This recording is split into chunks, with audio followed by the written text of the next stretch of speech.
How to pay Grabcar using Gcash.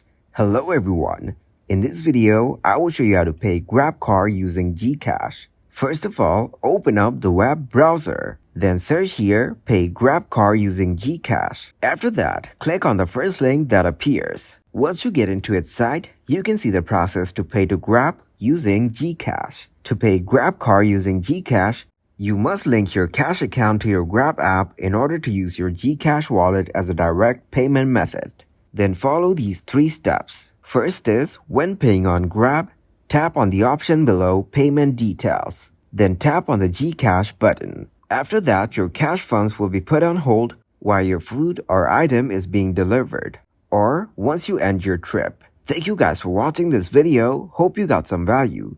Make sure to like the video and subscribe to the channel to get notified for new videos. See you in the next one.